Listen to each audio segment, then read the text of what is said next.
अस्सलाम वालेकुम रहमतुल्लाहि व बरकातुहू। आप देख रहे हैं मेरा यूट्यूब चैनल और मैं हूं गुलाम नबी मद्दी। आज 23 जुलाई 2022 है और आज दिन है हफ्ते का। नाज़रीन किराम, पाकिस्तान के लिए हर गुज़रता दिन बड़ा अहम है। पाकिस्तान की सालमियत के लिए, खुद मुख्तारी के लिए हर गुज़रता घंटा, मिनट और सेकंड बड़ा अहम है, क्योंकि पाकिस्तान पर इस वक्त अमरीकी आलाकारों का कब्ज़ा है। पाकिस्तान इस वक्त अमलन डिफ़ॉल्ट हो चुका है। पाकिस्तान के रिज़र्व और एसेट मुसलसल गिर रहे हैं। कल पाकिस्तान के स्टेट बैंक ने एक स्टेटमेंट जारी की है जिसमें बताया गया है कि पिछले 4 महीनों में, जब से इमरान खान की हुकूमत को गिराने के लिए साजिशें शुरू हुई, तब से अब तक के पाकिस्तान के जो एसेट हैं, असासे हैं, उनमें तकरीबन $7.5 अरब की कमी आ चुकी है 4 महीनों के अंदर। और जितनी देर ये इंपोर्टेड सरकार रहेगी, पाकिस्तान तबाही की तरफ बढ़ता जाएगा और जिससे वापसी के लिए पाकिस्तान को कई साल लग सकते हैं। नाज़रीन किराम, अमेरिका की साजिश थी कि पाकिस्तान को तोड़ा जाए, पाकिस्तान को आपस में लड़ाया जाए, पाकिस्तान को इस कदर अंदरूनी मसाइल में उलझा दिया जाए कि पाकिस्तान आलमी मसाइल के अंदर किसी की तरफ ना हो सके। आप जानते हैं, जब इसराइल फ़लस्तीन पर हमला कर रहा था तो पाकिस्तान ही वो वाहिद मुल्क था जिसने इसराइल को जंगबंदी पर मजबूर किया। और इसी तरह से आप जानते हैं, जब रूस और यूक्रेन की जंग हुई तो पूरी दुनिया की नज़रें पाकिस्तान की तरफ लगीं और यूरोपीय यूनियन ने पाकिस्तान से मदद मांगी कि आप हमारी मदद करें और आप हमारे हक में स्टेटमेंट जारी करें। तो जब से पाकिस्तान ने आलमी सतह पर सर उठाना शुरू किया और आलमी मसाइल के अंदर पाकिस्तान ने अपनी राय देना शुरू की, तब से दुनिया को खतरा बढ़ गया कि ये पाकिस्तान तो ताकतवर हो रहा है, अगर इसको ना रोका गया तो फिर हमारे हाथ में कुछ नहीं रहेगा। चुनाचे उन्होंने फैसला किया कि पाकिस्तान पर बराह रास्त हमला करना तो मुश्किल है, जंगी जहाज भेजकर बमबारी करना तो बहुत मुश्किल है, लिहाजा पाकिस्तान को पाकिस्तान के अंदर से ही तोड़ा जाए और मारा जाए और पाकिस्तान के अंदर अपने गुलाम बनाए जाएं जो कि गुलाम थे, और उनको ख़रीदा जाए और उनको टास्क दिया जाए कि पाकिस्तान को तोड़ें, पाकिस्तान को अंदरूनी मामलात के अंदर उलझा दें कि पाकिस्तान बाहर देख ही ना सके कि उनके खिलाफ या उनके साथ क्या हो रहा है। चुनाचे आपने देखा कि पिछले 3.5 महीनों में जो कुछ पाकिस्तान के साथ हुआ, पाकिस्तान आपको दुनिया के अंदर किसी भी मामले में नज़र नहीं आएगा। दुनिया के नए ब्लॉक बन रहे हैं। आपने भारत को देख लिया जो कि पाकिस्तान का पड़ोसी मुल्क है, वो चाइना के ब्रिक्स ब्लॉक में भी है, वो ऑस्ट्रेलिया और जापान के जो क्वाड नेशन है उसके अंदर भी मौजूद है, और इसी तरह से यूएई, अमेरिका, इसराइल का जो ब्लॉक बना है I2U2 उसके अंदर भी वो शामिल हो गया है। G20 के अंदर भी शामिल है, वो सलामती कौंसिल की रुकनीत के लिए भी कोशा है, और इसी तरह से मुख्तलिफ आलमी सतह पर जो प्रोग्राम होते हैं भारत उनमें सबसे बढ़ चढ़ कर हिस्सा लेता है। पाकिस्तान का कोई किरदार नज़र नहीं आता। बहरहाल नाज़रीन किराम, कहने का मकसद ये है कि आने वाला हर घंटा, हर मिनट और हर सेकंड पाकिस्तान के लिए बड़ा इंपॉर्टेंट है। जो कल पंजाब के अंदर अवाम के हक पर डाका डाला गया, जो कल पंजाब के अंदर आइन की धज्जियां उड़ाई गई, 22 करोड़ पाकिस्तानियों के दिल चीरे गए, दिल चीर कर हमजा शहबाज को वज़ीर आला बनाया गया। पूरा पाकिस्तान इस पर कल रात सड़कों पर निकला। कल नाज़रीन किराम, रात को सुबह, बल्कि सुबह फजर की अजानें हो गई, लोग सड़कों पर थे। यानी रात 4 से 5 घंटे जब इमरान खान ने कॉल दी 10 बजे से पहले, उसके बाद से नाज़रीन किराम जो पाकिस्तान के शहरी थे पूरे पाकिस्तान के अंदर निकले। पूरा पाकिस्तान कल सड़कों पर था और प्रोटेस्ट किया। इमरान खान ने कॉल दी थी कि पुरअमन प्रोटेस्ट होना चाहिए, किसी भी तरह से तशद्दुद की तरफ नहीं जाना चाहिए। यह हमारा माटो नहीं है, ना ही यह हमारे मुल्क के मफाद में है।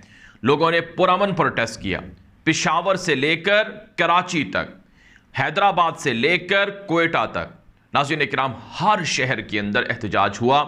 यही वजह है कि इंपोर्टेड सरकार की कांपे इतनी टांगी कि उन्होंने फौज को तलब कर लिया। कहा कि हमें फौज चाहिए, हमें रेंजर चाहिए, क्योंकि मुजाहिरीन कहीं हमारे घरों तक ना घुस जाएं।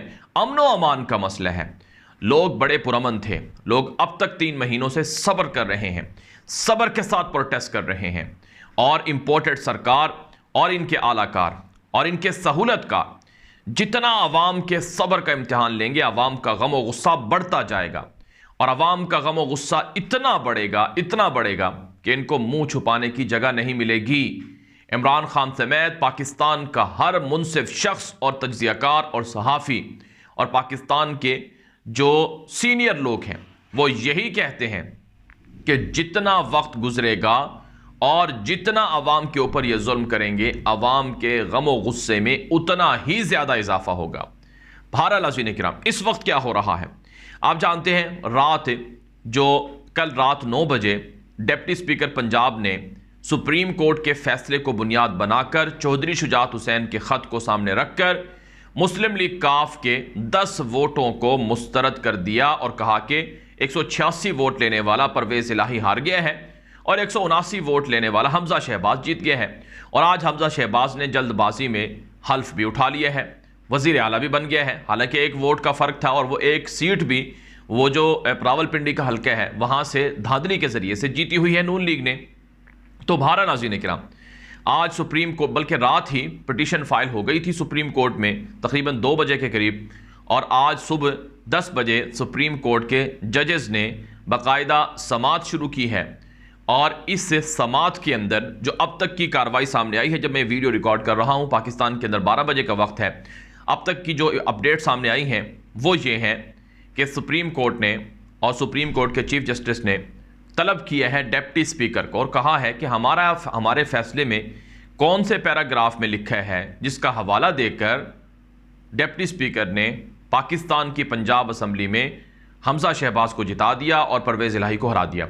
हमने तो कोई ऐसा फैसला नहीं दिया कि जिसमें यह कहा गया हो कि पार्टी हेड की डायरेक्शन की खिलाफ वर्जी पर जो पार्लियामेंट के अंदर वाले लोग होंगे वो उनके वोट मुस्तरद होंगे, काउंट नहीं होंगे। हमने तो कहीं ऐसा नहीं लिखा। और पूरा पाकिस्तान और पाकिस्तान के वकला इस बात पर मुत्तफिक हैं कि जो पार्लिमानी लीडर होता है, जो पार्टी का पार्लिमानी सरबराह होता है, उसकी डायरेक्शन को माना जाता है। सारे वकला इस पर मुत्तफिक हैं। और वो पार्लिमानी जो काफ लीग के सरबराह या लीडर थे, उनकी डायरेक्शन यही थी कि परवेज़ इलाही को वोट देना है और मीटिंग में भी ये फैसला हुआ था। तो बहरहाल नाज़रीन किराम, इस वक्त सुप्रीम कोर्ट के अंदर ये समाअत हो रही है। 2 बजे का वक्त दिया है। 2 बजे के बाद ये समाअत मजीद शुरू होगी। डिप्टी स्पीकर को हमजा शहबाज को तलब किया गया है और एक तरह से जो पाकिस्तान की आवाम के हक को डाका डाला गया, अब ये लोग बहुत बुरी तरह से फंस गए हैं। हमजा शहबाज की जो वजारत आला है, ये एक तरह से ज़बरदस्ती हासिल करने की कोशिश की जा रही है पिछले 2-3 महीनों से। बाप भी करप्शन का मुल्ज़िम, बेटा भी करप्शन का मुल्ज़िम। इन्हें जेल में होना चाहिए, लेकिन ये यहाँ पर खड़े होकर आवाम को ग़ुलाम बनाने और आवाम को तंग करने के लिए खड़े हुए हैं। लिहाजा अब सुप्रीम कोर्ट इन्हें चीर फाड़ डालेगी। दूसरी तरफ जरदारी और डिप्टी स्पीकर ने जो हरकतें की हैं, ये भी अब सुप्रीम कोर्ट के हत्थे चढ़ने वाले हैं और इनको अब ऐसी इबरतनाक शिकस्त मिलने वाली है कि इनको लग पता जाएगा। इमरान खान ने अब भी जो अपने खिलाड़ी हैं उनको खामोश रहने का और पुरअमन रहने का फ़िलहाल हुक्म दिए हैं, लेकिन कप्तान के खिलाड़ी बड़े मुश्तइल हैं। और आज फवाद चौधरी ने सुप्रीम कोर्ट की जो रजिस्ट्री है लाहौर में, उसके बाहर प्रेस कॉन्फ्रेंस में कहा कि हमारे पास अगला प्लान मौजूद है, अवाम सड़कों पर है, अगर हमें यहाँ से इंसाफ ना मिला तो फिर अवाम अपना फ़ैसला करेगी। और अवाम ने खुदकुश जैकेट्स पहन रखी हैं। अवाम अब पूरे पाकिस्तान के अंदर खुदकुश धमाके करके गद्दारों को खुद उड़ाएंगे। ये अवाम की जो मुजाहिरे हैं, प्रोटेस्ट है, उनके अंदर ये बातें सब सामने आ रही हैं। तो कप्तान का अगला प्लान ये भी है और मुस्लिम लीग काफ का भी एक प्लान है कि अगर सुप्रीम कोर्ट से उन्हें इंसाफ ना भी मिले तो फिर वो अपनी पार्लिमानी पार्टी का इजलास बुलाएंगे। जो 10 के 10 उनके मेंबरान कौमी असम्बली हैं, मेंबरान पंजाब असम्बली हैं, वो अपने सरबराह पार्टी हेड को ओहदे से हटा देंगे। ये भी वो करेंगे और इससे हालात मज़ीद बिगड़ेंगे। नाज़रीन किराम, मेरी ज़ाती राय ये है कि ये पूरा का पूरा दंगल, यह पूरा का पूरा खेल और तमाशा इसलिए चल रहा है क्योंकि नवंबर के अंदर नए आर्मी चीफ़ की तयनाती होनी है।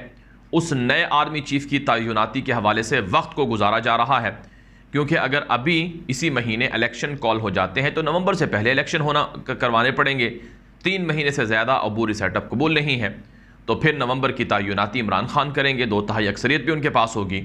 तो ये डर और खौफ बैठा हुआ है, इसलिए वो वक्त गुजार रहे हैं किसी तरह से 1-1.5 महीना गुजर जाए और इस मामले को खींचा जाए, इमरान खान को ना आने दिया जाए और फिर नए आर्मी चीफ़ की तयनाती इमरान खान नहीं बल्कि अबूरी सेटअप वाले लोग करेंगे। तो बहरहाल नाज़रीन किराम, जितना ये इस मुल्क का तमाशा बनाएंगे उतना मुल्क के साथ नुकसान होगा, उतना इन लोगों के साथ भी नुकसान होगा। और इस वक्त पूरा पाकिस्तान सड़कों पर भी है, पूरे पाकिस्तान की नज़रें सुप्रीम कोर्ट की तरफ भी हैं। और कल रात तो ख़बरें ये भी सामने आईं कि पेशावर के अंदर जो कोर कमांडर हैं उनके घर के बाहर या उनका जो कोर कमांडर का दफ्तर था उसके बाहर प्रोटेस्ट किया है पेशावर के अंदर। अब यह बाकी जगहों में भी हो सकता है। अगर ये चीज़ें शुरू हो जाएं तो इससे फिर क्या मिलेगा? दुश्मन तो चाहता ही है कि पाकिस्तान की फ़ौज कमज़ोर हो जाए, दुश्मन तो चाहता ही है कि अवाम और फ़ौज को आपस में लड़ा दिया जाए। और इस वक्त नफ़रत चंद लोगों ने पाकिस्तान की फ़ौज के ख़िलाफ़ भड़काना शुरू कर रखी है। तो ऐसे में दुश्मन जब अपने खौफनाक अज़ाइम की तरफ बढ़ रहे हैं तो कम अज़ कम जो चंद लोगों ने अपनी अनाक का मसला बनाया हो उन्हें पाकिस्तान की फ़िक्र करनी चाहिए। और गुमनाम हीरोज़ और पाकिस्तान के मुहाफ़िज़ वो अपनी तरफ से कोशिशें कर रहे हैं, लेकिन बहरहाल ये मार्का है, ये जंग है, ये लड़ाई है, इस पर बड़ी कुर्बानी अभी देना पड़ेगी। और अभी तो मामला शुरू हुआ है। हक हमेशा हक वालों का साथ, जीत जो है वो हमेशा हक वालों की होती है और इंशाल्लाह यहाँ भी हक वाले ज़रूर जीतेंगे। ये वीडियो दोस्तों के साथ नशर कर लें। मज़ीद ख़बरों के लिए मेरा यूट्यूब चैनल ग़ुलाम नबी मदनी फॉलो करें। अब तक के लिए इतना ही इजाज़त दीजिए। अस्सलामु अलैकुम वरहमतुल्लाहि वबरकातुहू।